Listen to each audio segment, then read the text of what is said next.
Hoy somos millones respetando materno, kinder, escuelas, colegios.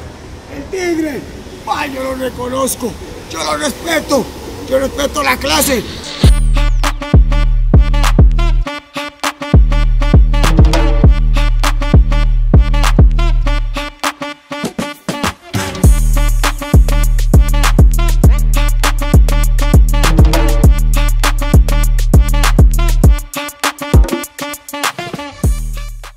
Il existe en Amérique du Sud un pays que la plupart des gens ne connaissent pas.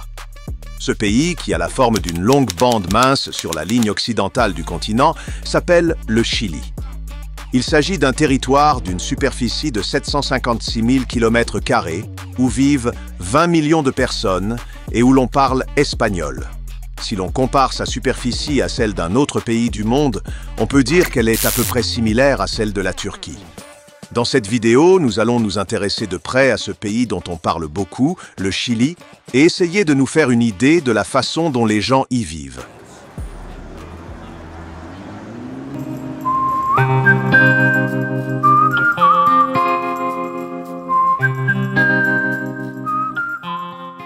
En regardant la carte du Chili, nous pouvons constater qu'il s'agit de l'une des cartes les plus intéressantes au monde. Une personne qui y vit doit se déplacer presque constamment dans la direction du nord et du sud. Le Chili possède donc la carte la plus étroite et la plus longue de la planète. Elle mesure 4300 km de long et seulement 240 km de large. Détail intéressant, la partie la plus méridionale du pays est, avec Ushuaia en Argentine, la terre la plus proche de l'Antarctique. Selon certaines rumeurs, ce pays n'a rien à voir avec les autres pays d'Amérique latine. On parle même des États-Unis d'Amérique du Sud. En effet, les Chiliens aiment vivre une vie individualiste et subjective, tout comme les citoyens des États-Unis.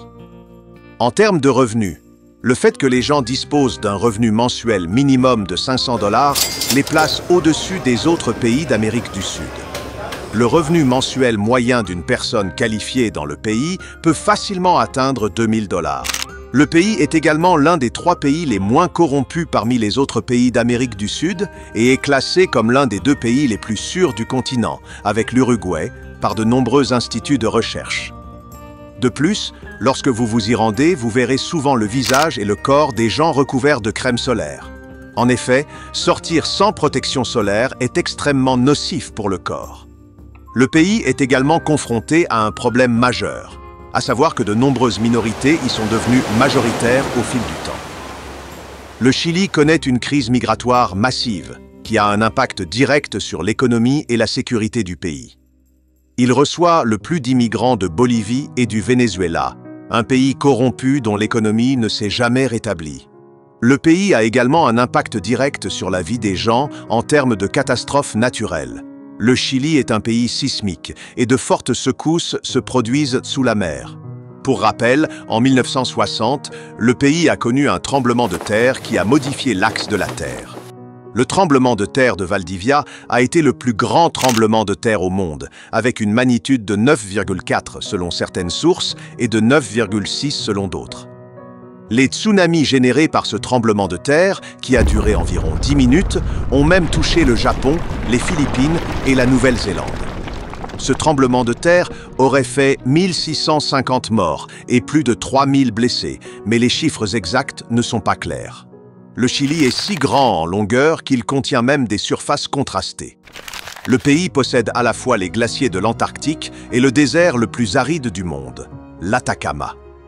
La première invasion espagnole du Chili a commencé au XVIe siècle. Après 300 ans de colonisation espagnole, le Chili a gagné son indépendance au XIXe siècle.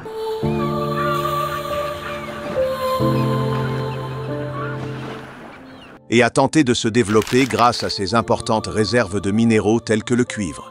Par exemple, les piles de presque tous les appareils photo, téléphones et ordinateurs d'aujourd'hui sont fabriquées à partir de piles au lithium. L'origine réelle de ces minéraux est le Chili.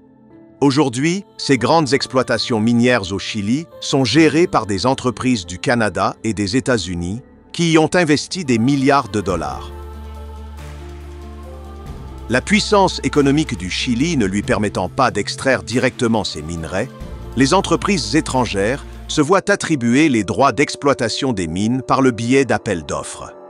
En 1970, le président Salvador Allende, leader du mouvement de gauche, a été victime d'un coup d'État militaire 3 ans plus tard, et le pays a été gouverné pendant 17 ans par le nouveau dictateur, le général Augusto Pinochet, dont l'approche était centrée sur la droite.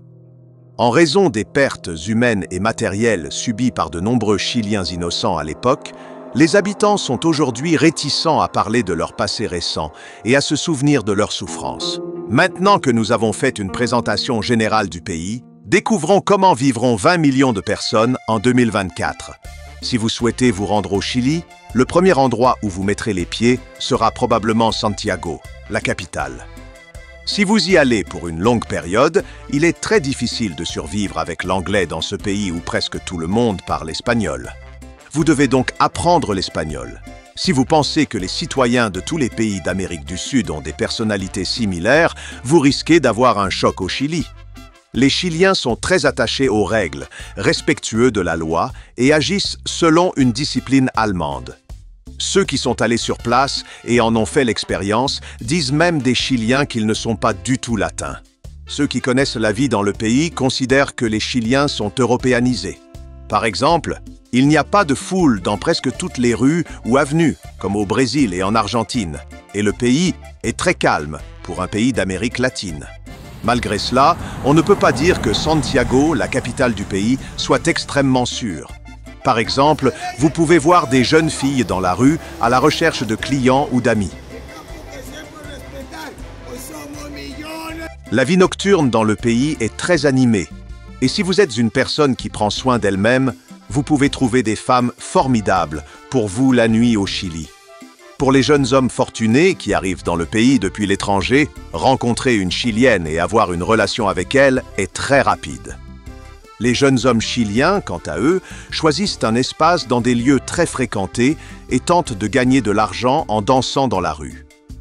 Si vous avez la peau claire et un visage européen, certaines personnes bien intentionnées vous donneront des conseils, comme de cacher votre appareil photo et votre téléphone. Lorsque vous parlez aux patriotes chiliens locaux, ils vous disent que les vols, les agressions, le fait de fumer de l'herbe et de boire au milieu des rues de la capitale sont le fait des immigrés. Ils sont particulièrement mécontents de la migration des Haïtiens et des Vénézuéliens. En effet, il y a un nombre excessif de sans-abri et de mendiants dans la capitale, et ce sont des personnes qui sont probablement entrées illégalement dans le pays. La capitale Santiago abrite près d'un tiers de la population chilienne, soit plus de 6 millions de personnes. C'est pourquoi, alors que les quartiers centraux de la ville sont principalement habités par la classe moyenne et les pauvres, à mesure que l'on s'éloigne du centre de la ville vers les zones montagneuses, le taux d'oxygène augmente et l'on entre dans les zones riches du pays. Par exemple, si une personne vivant au Chili souhaite faire visiter la capitale à un ami étranger, elle hésite à l'emmener dans le centre-ville. Une rue du centre-ville peut être aussi propre et ordonnée que possible, tandis que dans une autre rue, les gens peuvent voir un grand désordre, des bidonvilles et de la pollution. Récemment, des personnes fuyant le pays des Caraïbes, Haïti, se sont réfugiées au Chili et ont construit des cabanes sous les ponts et sur les bords des parcs du centre, perturbant ainsi l'ordre urbain à Santiago. Ce qui est étrange, c'est que même si les migrants construisent des maisons illégales au milieu de la capitale, le gouvernement chilien n'impose pas de sanctions strictes à leur encontre et suit une politique passive. Selon l'Institut national des statistiques, le nombre de migrants au Chili a quintuplé au cours des 5 dernières années. Selon diverses estimations, 3 millions de personnes ont quitté le Venezuela après la mort du dirigeant vénézuélien Hugo Chavez, dont quelques 500 000 se sont rendus au Chili pour ne plus jamais y revenir. Les habitants ont parfois organisé des manifestations de masse dans les rues pour réclamer l'expulsion des migrants, mais sans succès jusqu'à présent. Même si les migrants sont issus d'un milieu ethnique similaire à celui des Chiliens, ils sont indésirables parce qu'ils réduisent la qualité de vie dans le pays. Sur place, l'un des moyens les plus simples de savoir si une personne est un expatrié ou un Chilien est d'observer son comportement. Si la personne est calme et cultivée, il s'agit très probablement d'un citoyen chilien et elle vous parlera du Chili avec fierté. Les habitants sont également très individualistes et, en ce sens, ils s'inspirent des citoyens des États-Unis. Par exemple, si vous avez besoin de sel, votre voisin chilien n'appréciera peut-être pas que vous frappiez à sa porte et que vous le dérangiez, et il vous suggérera peut-être d'aller au supermarché. En parlant de supermarché, il faut savoir que les Chiliens ont une mentalité très capitaliste par rapport à d'autres pays d'Amérique du Sud. Par exemple, dans des pays comme la Colombie ou l'Argentine, les gens privilégient les relations intimes et les amitiés plutôt que l'argent.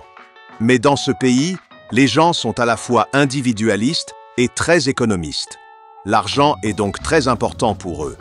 De plus, les prix dans les supermarchés et les restaurants sont exorbitants.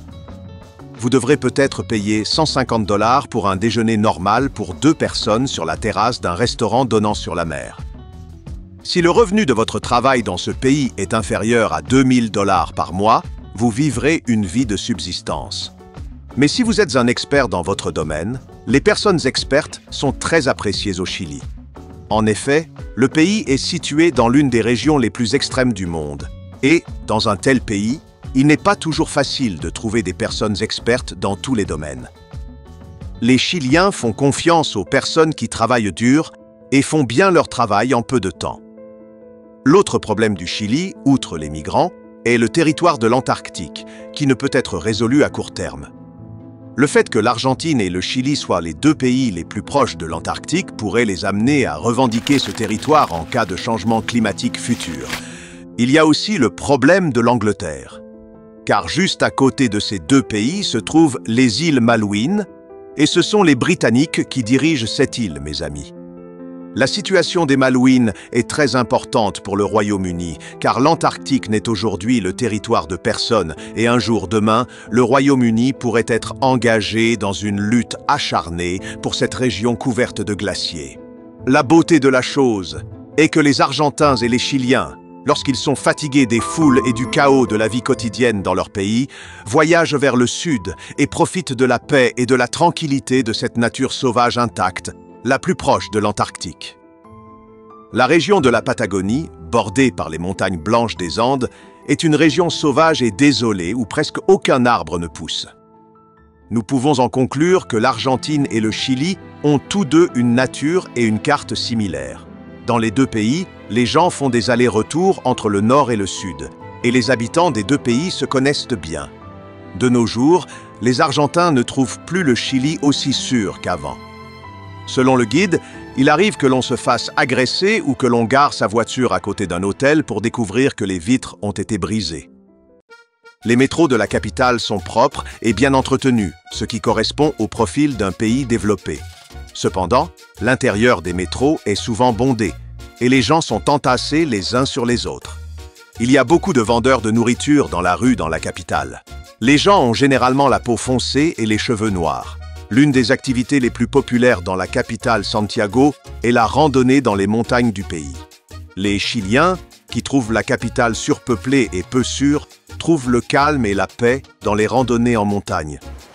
La randonnée en montagne est tellement populaire dans le pays que les habitants ont même une blague à ce sujet.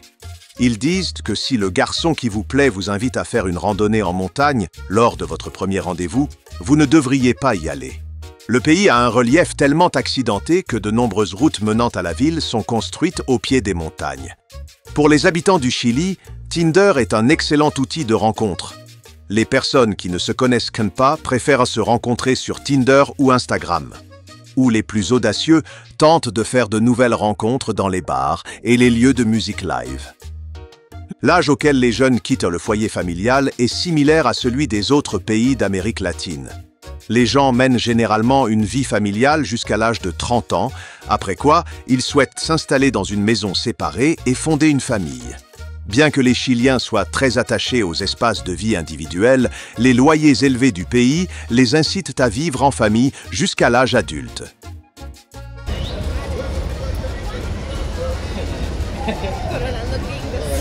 Gringos.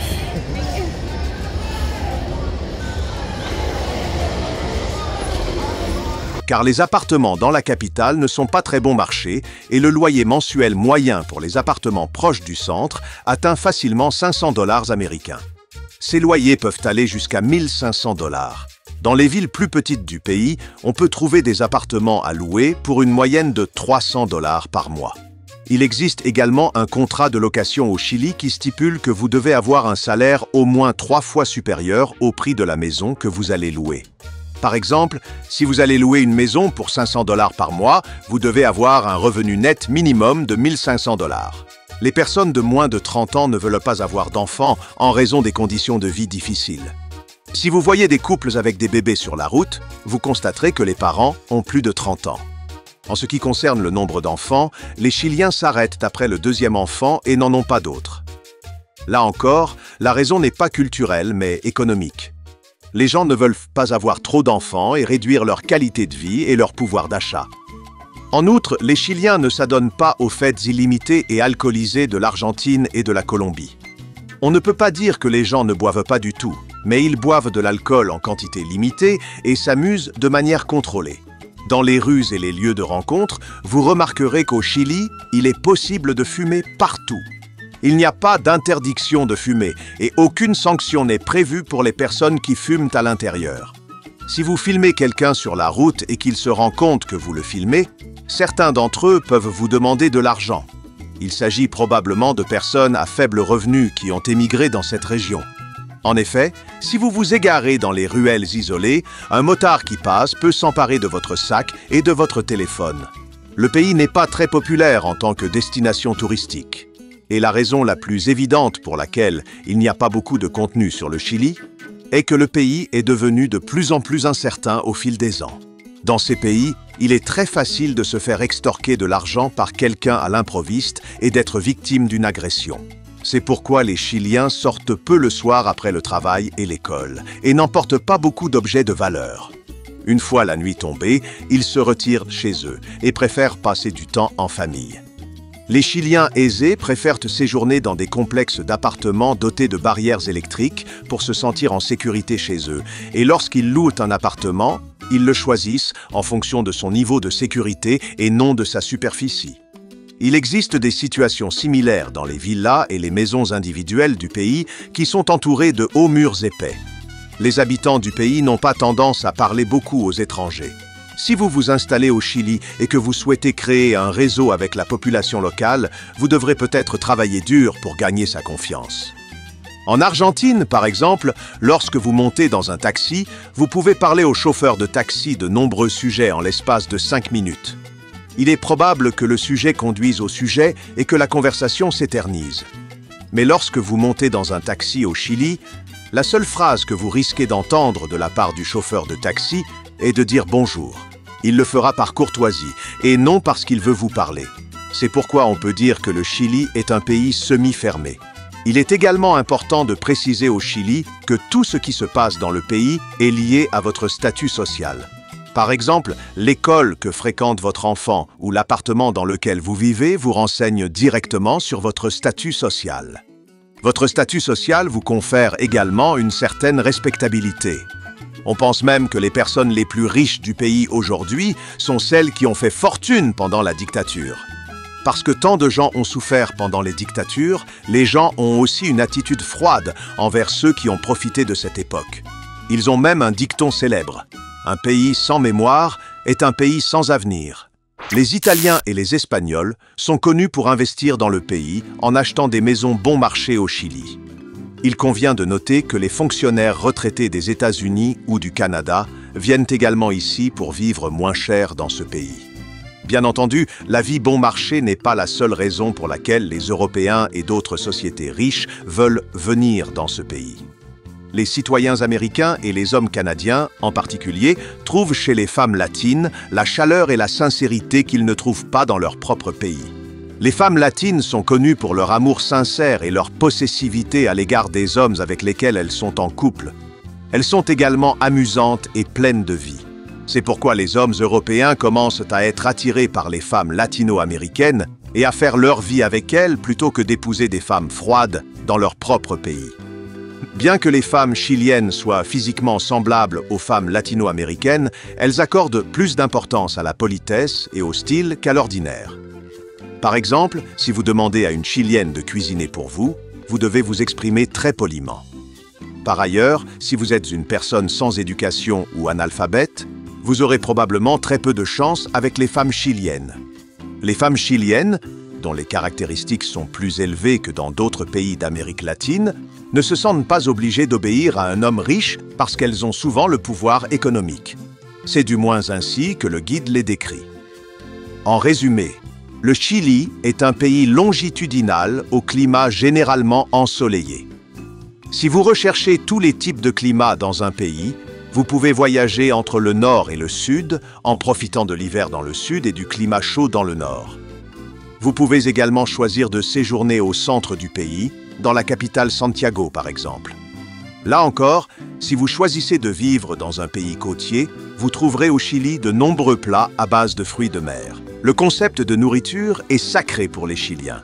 Comme dans toute l'Amérique latine, ils préfèrent les grosses portions. Le guide mentionne même que certaines familles ont des groupes WhatsApp pour discuter de ce qu'elles vont manger aujourd'hui. Les Chiliens discutent de ce qu'ils vont manger ce jour-là dans des groupes WhatsApp. La principale raison pour laquelle ce peuple individualiste se réunit en famille autour d'une table est également liée à l'alimentation. Ils mangent souvent et abondamment. Ainsi, les problèmes liés à l'obésité dans le pays. Si un parent souffre d'obésité, il est probable que son enfant en souffre également, car ils commencent à donner à leurs enfants ce qu'ils mangent. Les Chiliens boivent beaucoup de cola et mangent beaucoup de chips. Ils consomment des aliments gras et sucrés, ce qui a un impact direct sur leur poids. Dans la capitale en particulier, les établissements de restauration rapide de type McDonald's sont omniprésents et font partie des restaurants les plus vendus de la ville. Les gens peuvent de même faire la queue à la porte des fast-foods. Même si vous n'avez pas d'activité dans le pays, vous pouvez ouvrir un stand d'avocats et vendre. En effet, on dit que les avocats les plus délicieux et les plus naturels d'Amérique du Sud sont cultivés dans ce pays. Pour ceux qui envisagent de créer une entreprise dans le pays, il faut savoir que le système fiscal n'y est pas exagérément élevé. Par exemple, une personne gagnant entre 25 000 et 42 000 $ par an dans le pays ne paie que 8% d'impôts sur le revenu. Ceux qui gagnent entre 42 000 et 58 000 $ paient 13,5%. Les personnes qui gagnent plus de 100 000 $ par an paient 35% d'impôts.